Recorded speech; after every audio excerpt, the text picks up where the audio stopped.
नमस्कार। उनकी कलम मेरी आवाज़ में आप सभी का स्वागत है। बड़ों को प्रणाम और छोटों को बहुत सा प्यार। तो सुनते हैं कहानी सुहाग की साड़ी, जिसे लिखा है मुंशी प्रेमचंद जी ने।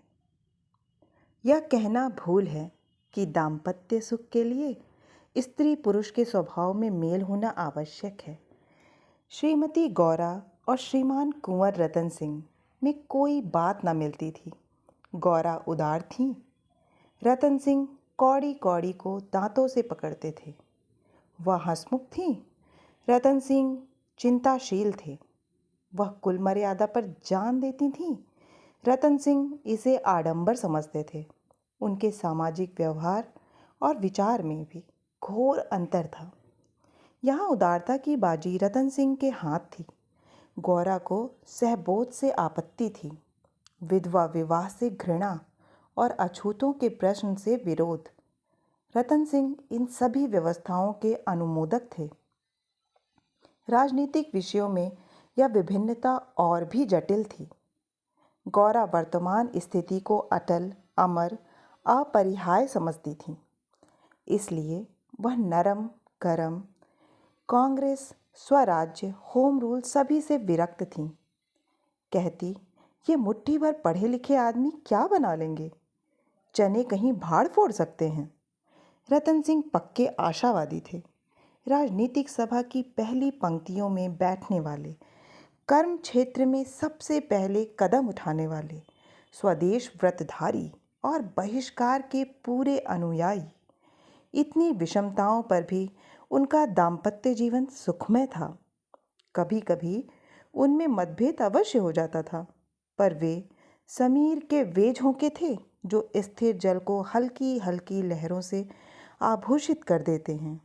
वे प्रचंड झोंके नहीं जिनसे सागर विप्लव क्षेत्र बन जाता है। थोड़ी सी सदीक्षा सारी विषमताओं और मतभेदों का प्रतिकार कर देती थी। विदेशी कपड़ों की होलियां जलाई जा रही थीं। स्वयंसेवकों के जत्थे भिखारियों की भांति द्वारों पर खड़े होकर विलायती कपड़ों की भिक्षा मांगते थे, और ऐसा कदाचित ही कोई द्वार था जहां उन्हें निराश होना पड़ता हो। गद्दर और गाढ़े के दिन फिर गए थे। नयन सुख, नयन दुख, मलमल और तंजेब तनबेद हो गए थे। रतन सिंह ने आकर गौरा से कहा, लाओ अब सब विदेशी कपड़े संदूक से निकाल दो, दे दूं। गौरा, अरे तो इसी घड़ी कोई साइत निकली जाती है, फिर कभी दे देना। रतन, वाह, लोग द्वार पर खड़े कोलाहल मचा रहे हैं और तुम कहती हो फिर कभी दे देना। गौरा, तो यह कुंजी लो, निकाल कर दे दो। मगर यह सब है लड़कों का खेल। घर फूकने से स्वराज्य न कभी मिला है और ना मिलेगा। रतन, मैंने कल ही तो इस विषय पर तुमसे घंटों सिरपच्ची की थी और उस समय तुम मुझसे सहमत हो गई थी। आज तुम फिर वही शंकाएं करने लगी। गौरा, मैं तुम्हारे अप्रसन्न हो जाने के डर से चुप हो गई थी। रतन, अच्छा, शंकाएं फिर कर लेना। इस समय जो करना है वह करो।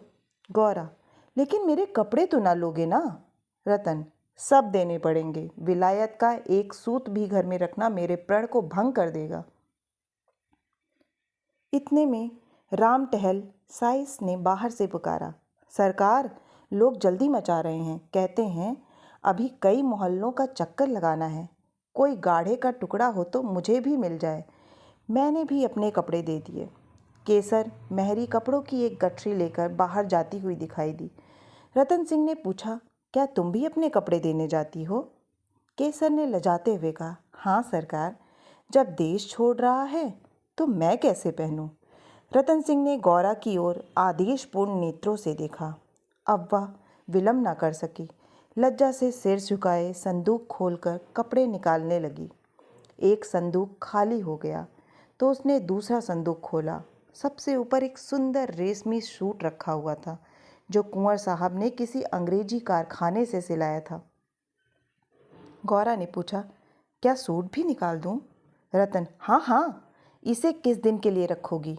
गौरा, यदि मैं यह जानती कि इतनी जल्दी हवा बदलेगी तो कभी यह सूट ना बनवाने देती। सारे रुपए खून हो गए। रतन सिंह ने कुछ उत्तर ना दिया। तब गौरा ने अपना संदूक खोला और जलन के मारे स्वदेशी विदेशी सभी कपड़े निकाल निकाल कर फेंकने लगी। वह आवेश प्रवाह में आ गई। उसमें कितनी ही बहुमूल्य फैंसी जैकेट और साड़ियाँ थीं जिन्हें किसी समय पहनकर वह फूली ना समाती थी। बाज बाज साड़ियों के लिए तो उसे रतन सिंह से बाज बार तकाजे करने पड़ते थे, पर इस समय सब की सब आंखों में खटक रही थीं। रतन सिंह उसके भावों को ताड़ रहे थे। स्वदेशी कपड़ों का निकाला जाना उन्हें अखर रहा था, पर इस समय चुप रहने ही में कुशल समझते थे। तिस पर भी दो एक बार वाद विवाद की नौबत आ ही गई। एक बनारसी साड़ी के लिए तो वह झगड़ बैठे। उसे गौरा के हाथों से छीन लेना चाहा, पर गौरा ने एक न मानी, निकाल ही फेंका। सहसा संदूक में से एक केसरिया रंग की तंजेब की साड़ी निकल आई, जिस पर पक्के आंचल और पलटे टंगे हुए थे। गौरा ने उसे जल्दी से लेकर अपनी गोद में छिपा लिया। रतन सिंह ने पूछा, कैसी साड़ी है? गौरा, कुछ नहीं, तंजेब की साड़ी है, आंचल पक्का है। रतन, तंजेब की है तब तो ज़रूर ही विलायती होगी। उसे अलग क्यों रख लिया? क्या वह बनारसी साड़ियों से अच्छी है? गौरा, अच्छी तो नहीं है, पर मैं इसे ना दूंगी। रतन, वाह, विलायती चीज़ों को मैं ना रखने दूंगा, लाओ इधर। गौरा, नहीं, मेरी खातिर से इसे रहने दो। रतन, तुमने मेरी खातिर से एक भी चीज़ ना रखी, मैं क्या तुम्हारी खातिर करूं? गौरा, पैरों पड़ती हूँ, जिद ना करो। रतन, स्वदेशी साड़ियों में से जो चाहो रख लो, लेकिन इस विलायती चीज़ को मैं ना रखने दूंगा। इसी कपड़े की बदौलत हम गुलाम बने, या गुलामी का दाग मैं अब नहीं रख सकता, लाओ इधर। गौरा, मैं इसे ना दूंगी, एक बार नहीं 1000 बार कहती हूँ कि ना दूंगी। रतन, मैं इसे लेकर छोड़ूंगा, इस गुलामी के पटके को, इस दासत्व के बंधन को किसी तरह ना रखूंगा। गौरा, नाहक जिद करते हो। रतन, आखिर तुम इससे क्यों इतना प्रेम करती हो? गौरा, तुम तो बाल की खाल निकालने लगते हो। इतने कपड़े थोड़े हैं, एक साड़ी ही तो ली है। रतन, तुमने अभी तक इन होलियों का आशय नहीं समझा। गौरा, खूब समझती हूँ, सब ढोंग है, 4 दिन में जोश ठंडा पड़ जाएगा। रतन, तुम केवल इतना बतला दो कि यह साड़ी तुम्हें क्यों इतनी प्यारी है, तो शायद मैं मान जाऊं। गौरा, यह मेरी सुहाग की साड़ी है। रतन, जरा देर सोचकर, तब तो मैं इसे कभी ना रखूंगा। मैं विदेशी वस्त्र को यह शुभ स्थान नहीं दे सकता। इस पवित्र संस्कार का यह अपवित्र स्मृति चिन्ह घर में नहीं रख सकता। मैं इसे सबसे पहले होली की भेंट करूंगा। लोग कितने हतबुद्धि हो गए थे कि ऐसे शुभ कार्यों में भी विदेशी वस्तुओं का व्यवहार करने में संकोच ना करते थे। मैं इसे अवश्य होली में दूंगा। गौरा, कैसा अशगुन मुँह से निकालते हो? रतन, ऐसी सुहाग की साड़ी का घर में रखना ही अशकुन है, अमंगल, अनिष्ट और अनर्थ है। गौरा, यूँ चाहे जबरदस्ती छीन ले जाओ, पर खुशी से तो ना दूंगी। रतन, तो फिर मैं जबरदस्ती ही करूँगा, मजबूरी है। यह कहकर वह लप के कि गौरा के हाथों से साड़ी छीन लूं। गौरा ने उसे मजबूती से पकड़ लिया और रतन की ओर कातर नेत्रों से देखकर कहा, तुम्हें मेरे सिर की कसम। केसर मेहरी बोली, बहू जी की इच्छा है तो रहने दीजिए। रतन सिंह के बढ़े हुए हाथ रुक गए, मुख मलिन हो गया। उदास होकर बोले, मुझे अपना व्रत तोड़ना पड़ेगा, प्रतिज्ञा पत्र पर झूठे हस्ताक्षर करने पड़ेंगे। खैर, यही सही। शाम हो गई थी। द्वार पर स्वयं सेवकगण शोर मचा रहे थे। कुंवर साहब, जल्दी आइए, श्रीमती जी से भी कह दीजिए हमारी प्रार्थना स्वीकार करें, बहुत देर हो रही है। उधर रतन सिंह असमंजस में पड़े हुए थे कि प्रतिज्ञा पत्र पर कैसे हस्ताक्षर करूं। विदेशी वस्त्र घर में रखकर स्वदेशी व्रत का पालन क्यों कर होगा। आगे कदम बढ़ा चुका हूँ, पीछे नहीं हट सकता, लेकिन प्रतिज्ञा का अक्षरशः पालन करना अभीष्ट भी तो नहीं, केवल उसके आशय पर लक्ष्य रहना चाहिए। इस विचार से मुझे प्रतिज्ञा पत्र पर हस्ताक्षर करने का पूरा अधिकार है। त्रिया हट के सामने किसी की नहीं चलती। यूँ चाहूँ तो एक ताने में काम निकल सकता है, पर उसे बहुत दुख होगा। बड़ी भावुक है, उसके भावों का आदर करना मेरा कर्तव्य है। गौरा भी चिंता में डूबी हुई थी। सुहाग की साड़ी सुहाग का चिन्ह है, उसे आग। बाबा रे बाबा, कितने अशगुन की बात है। ये कभी कभी बालकों की भांति जिद करने लगते हैं, अपनी धुन में किसी की सुनते नहीं। बिगड़ते हैं तो मानो मुंह ही नहीं सीधा होता, लेकिन वे बेचारे भी तो अपने सिद्धांतों से मजबूर हैं। झूठ से उन्हें घृणा है। प्रतिज्ञा पत्र पर झूठी स्वीकृति लिखनी पड़ेगी। उनकी आत्मा को बड़ा दुख होगा। घोर धर्म संकट में पड़े होंगे। यह भी तो नहीं हो सकता कि सारे शहर में स्वदेशानुरागियों के सिरमौर बनकर उस प्रतिज्ञा पत्र पर हस्ताक्षर करने से आनाकानी करें। कहीं मुंह दिखाने को जगह न रहेगी। लोग समझेंगे बना हुआ है, पर शकुन की चीज कैसे दूं? इतने में उसने राम टहल साइड को सिर पर कपड़ों का गट्ठर लिए बाहर जाते देखा। केसर मेहरी भी एक गट्ठर सिर पर रखे हुए थी। पीछे पीछे रतन सिंह हाथ में प्रतिज्ञा पत्र लिए जा रहे थे। उनके चेहरे पर ग्लानि की झलक थी, जैसे कोई सच्चा आदमी झूठी गवाही देने जा रहा हो। गौरा को देखकर उन्होंने आंखें फेर ली और चाहा कि उसकी निगाह बचाकर निकल जाऊं। गौरा को ऐसा जान पड़ा कि उनकी आंखें डबडबाई हुई हैं। वह राह रोक कर बोली, जरा सुनते जाओ। रतन, जाने दो, दिख ना करो, लोग बाहर खड़े हैं। उन्होंने चाहा कि पत्र को छिपा लूं, पर गौरा ने उसे उनके हाथ से छीन लिया। उसे गौर से पढ़ा और एक क्षण चिंता मग्न रहने के बाद बोली, वह साड़ी भी लेते जाओ। रतन, रहने दो, अब तो मैंने झूठ लिख ही दिया। गौरा, मैं क्या जानती थी कि तुम ऐसी कड़ी प्रतिज्ञा कर रहे हो। रतन, यह तो मैं तुमसे पहले कह चुका था। गौरा, मेरी भूल थी, क्षमा कर दो और इसे लेते जाओ। रतन, जब तुम इसे देना अशगुन समझती हो तो रहने दो। तुम्हारी खातिर थोड़ा सा झूठ बोलने में मुझे कोई आपत्ति नहीं है। गौरा, नहीं, लेते जाओ। अमंगल के भय से तुम्हारी आत्मा का हनन नहीं करना चाहती। यह कहकर उसने अपनी सुहाग की साड़ी उठाकर पति के हाथों में रख दी। रतन ने देखा, गौरा के चेहरे पर एक रंग आता है, एक रंग जाता है, जैसे कोई रोगी अंतरस्थ विषम वेदना को दबाने की चेष्टा कर रहा हो। उन्हें अपनी अहृदयता पर लज्जा आई।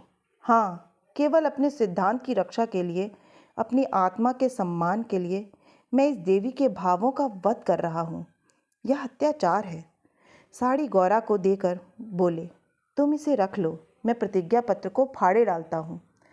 गौरा ने दृढ़ता से कहा, तुम ना ले जाओगे तो मैं खुद जाकर दे आऊँगी। रतन सिंह विवश हो गए, साड़ी ली और बाहर चले आए। उसी दिन से गौरा के हृदय पर एक बोझ सा रहने लगा। वह दिल बहलाने के लिए नाना उपाय करती, जलसों में भाग लेती, सैर करने जाती, मनोरंजक पुस्तकें पढ़ती, यहाँ तक कि कई बार नियम के विरुद्ध थिएटरों में भी गई। किसी प्रकार अमंगल कल्पना को शांत करना चाहती थी, पर यह आशंका एक मेघ मंडल की भांति उसके हृदय पर छाई रहती थी। जब एक पूरा महीना गुजर गया और उसकी मानसिक वेदना दिनों दिन बढ़ती ही गई, तो कुंवर साहब ने उसे कुछ दिनों के लिए अपने इलाके पर ले जाने का निश्चय किया। उसका मन उन्हें उनके आदर्श प्रेम का नित्य तिरस्कार किया करता था। वह अक्सर देहातों में प्रचार का काम करने जाया करते थे, पर अब अपने गांव से बाहर न जाते, या जाते तो संध्या तक जरूर लौट आते। उनकी एक दिन की देर, उनका साधारण सिरदर्द और जुखाम उसे अव्यवस्थित कर देते थे। वह बहुधा बुरे स्वप्न देखा करती। किसी अनिष्ट के काल्पनिक अस्तित्व की छाया उसे अपने चारों ओर मंडराती हुई प्रतीत होती थी। वह तो देहात में पड़ी हुई आशंकाओं की कठपुतली बनी हुई थी। इधर उसकी सुहाग की साड़ी स्वदेश प्रेम की वेदी पर भस्म होकर रिद्धि प्रदायिनी भभूत बनी हुई थी। दूसरे महीने के अंत में रतन सिंह उसे लेकर लौट आए। गौरा को वापस आए 3-4 दिन हो चुके थे। पर असबाब के संभालने और नियत स्थान पर रखने में वह इतनी व्यस्त रही कि घर से बाहर ना निकल सकी। कारण यह था कि केसर मेहरी उसके जाने के दूसरे ही दिन छोड़कर चली गई थी और अभी उतनी चतुर दूसरी महिला मिली न थी। कुंवर साहब का साइस राम टहल भी छोड़ गया था। बेचारे कोचवान को साइस का भी काम करना पड़ता था। संध्या का समय था। गौरा बरामदे में बैठी आकाश की ओर एकटक होकर ताक रही थी। चिंताग्रस्त प्राणियों का एकमात्र यही अवलंब है। सहसा रतन सिंह ने आकर कहा, चलो आज तुम्हें स्वदेशी बाजार की सैर करवा लाऊं। यह मेरा ही प्रस्ताव था, पर 4 दिन यहाँ आए हो गए, उधर जाने का अवकाश ही ना मिला। गौरा, मेरा तो जाने को जी नहीं चाहता, यहीं बैठकर कुछ बातें करो। रतन, नहीं, चलो देख आवें, 1 घंटे में लौट आवेंगे। अंत में गौरा राजी हो गई। इधर महीनों से बाहर ना निकली थी। आज उसे चारों तरफ एक विचित्र शोभा दिखाई दी। बाजार कभी इतनी रौनक पर ना था। वह स्वदेशी बाजार में पहुंची तो जुलाहों और कोरियों को अपनी अपनी दुकानें सजाए बैठे देखा। सहसा एक वृद्ध कोरी ने आकर रतन सिंह को सलाम किया। रतन सिंह चौंक कर बोले, राम टहल, तुम अब कहाँ हो? राम टहल का चेहरा श्री संपन्न था। उसके अंग अंग से आत्मसम्मान की आभा झलक रही थी। आंखों में गौरव ज्योति थी। रतन सिंह को कभी अनुमान न हुआ था कि अस्तबल साफ करवाने वाले बुढ़ा राम टहल इतना सौम्य, इतना भद्र पुरुष है। वह बोला, सरकार, अब तो अपना कारोबार करता हूँ। जब से आपकी गुलामी छोड़ी तब से अपने काम में लग गया। आप लोगों की निगाह हम गरीबों पर हो गई, हमारा भी गुजर हो रहा है। नहीं तो आप जानते ही हैं कि किस हालत में पड़ा हुआ था। जात का कोरी हूँ, पर पापी पेट के लिए चमार बन गया था।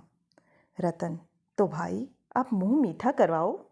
यह बाजार लगाने की मेरी ही सलाह थी, बिक्री तो अच्छी होती है। राम टहल, हाँ सरकार, आजकल खूब बिक्री हो रही है, माल हाथों हाथ उठ जा रहा है। यहाँ बैठते हुए 1 महीना हो गया है, पर आपकी कृपा से लोगों के 4 पैसे थे, वे बेबाक हो गए। भगवान की दया से रूखा सूखा भोजन भी दोनों समय मिल जाता है, और क्या चाहिए। मलकिन की सुहाग की साड़ी का होली में आना कहिए और बाजार का चमकना कहिए। लोगों ने कहा, जब इतने बड़े आदमी होकर ऐसे शगुन की चीज़ की परवाह नहीं करते तो फिर हम विदेशी कपड़े क्यों रखें। जिस दिन होली जली है उसके 2-3 दिन पहले ही सरकार इलाके पर चले गए थे। उसके पहले भी सरकार कई दिनों तक घर से बहुत कम निकलते थे। मैं तो यही कहूँगा कि यह सारी माया उसी सुहाग की साड़ी की है। इतने में एक अधेड़ स्त्री गौरा के सामने आकर बोली, बहू जी, मुझे भूल तो नहीं गई? गौरा ने सिर उठाया तो सामने केसर मेहरी खड़ी थी। वह सुंदर साड़ी पहने हुए थी, हाथ पांव में मामूली गहने भी थे, चेहरा खिला हुआ था। स्वाधीन जीवन का गौरव एक एक भाव से प्रस्फुटित हो रहा था।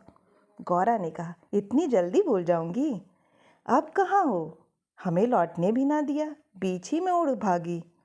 केसर, क्या करूं सरकार, अपना काम चलते देखकर सब्र ना हो सका। जब तक रोजगार ना चलता था तब तक लाचारी थी। पेट के लिए सेवा टहल, कर्म कुकर्म सभी करना पड़ता था। अब आप लोगों की दया से हमारे भी दिन लौटे हैं। अब दूसरा काम नहीं किया जाता। अगर बाजार का यही रंग रहा तो अपनी कमाई खाए न चुकेगी। यह सब आपकी साड़ी की महिमा है। उसकी बदौलत हम गरीबों के कितने ही घर बस गए। 1 महीना पहले इन दुकान वालों में से किसी को रोटियों का ठिकाना ना था। कोई साइसी करता, कोई ताशे बजाता था, यहाँ तक कि कई आदमी मेहतर का काम करते थे, कितने ही भीख मांगते थे। अब सब अपने धंधे में लग गए हैं। सच पूछो तो तुम्हारी सुहाग की साड़ी ने हमें सुहागिन बना दिया, नहीं तो हम सुहागिन होते हुए भी विधवाएं थीं। सच कहती हूँ, सैकड़ों जवानों से नित्य यही दुआ निकलती है कि आपका सुहाग अमर हो, जिसने हमारी राण जात को सुहाग दान दिया। रतन सिंह एक दुकान पर बैठकर कुछ कपड़े देखने लगे। गौरा का भावुक हृदय आनंद से पुलकित हो रहा था। उसकी सारी अमंगल कल्पनाएं स्वप्नप्रवत विच्छिन्न होती जाती थी। आंखें सजल हो गई थीं और सुहाग की देवी अश्रुसंचित नेत्रों के सामने खड़ी आंचल फैलाकर उसे आशीर्वाद दे रही थी। उसने रतन सिंह को भक्तिपूर्ण आंखों से देखकर कहा, मेरे लिए भी एक साड़ी ले लो। जब गौरा यहाँ से चली तो सड़क की बिजलियाँ जल चुकी थीं। सड़कों पर खूब प्रकाश था। उसका हृदय भी आनंद के प्रकाश से जगमगा रहा था। रतन सिंह ने पूछा, सीधे घर चलूं? गौरा, नहीं, छावनी की तरफ होते चलो। रतन, बाजार खूब सजा हुआ था। गौरा, यह जमीन से लेकर एक स्थायी बाजार बनवा दो। स्वदेशी कपड़ों की दुकानें हों और किसी से किराया ना लिया जाए। रतन, बहुत खर्च पड़ेगा। गौरा, मकान बेच दो, रुपए ही रुपए हो जाएंगे। रतन, और रहे पेड़ तले? गौरा, नहीं, गांव वाले मकान में। रतन, सोचूंगा। गौरा, ज़रा देर में। इलाके भर में खूब कपास की खेती करवाओ। जो कपास बोए उसकी बेगार माफ़ कर दो। रतन, हाँ, तदबीर अच्छी है, दूनी उपज हो जाएगी। गौरा, कुछ देर सोचने के बाद, लकड़ी बिना दाम दो तो कैसा हो? जो चाहे चरखे बनवाने के लिए काट ले जाए। रतन, लूट मच जाएगी। गौरा, ऐसी बेईमानी कोई ना करेगा। जब उसने गाड़ी से उतरकर घर में कदम रखा तो चित्त शुभ कल्पनाओं से प्रफुल्लित हो रहा था, मानो कोई बछड़ा खूंटे से छूटकर किलोले कर रहा हो। आशा है कि आपको यह कहानी बहुत ही पसंद आई होगी। अगर पसंद आई है तो लाइक करें।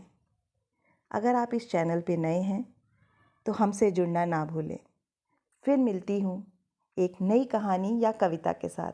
आप सभी का सुनने के लिए बहुत बहुत धन्यवाद।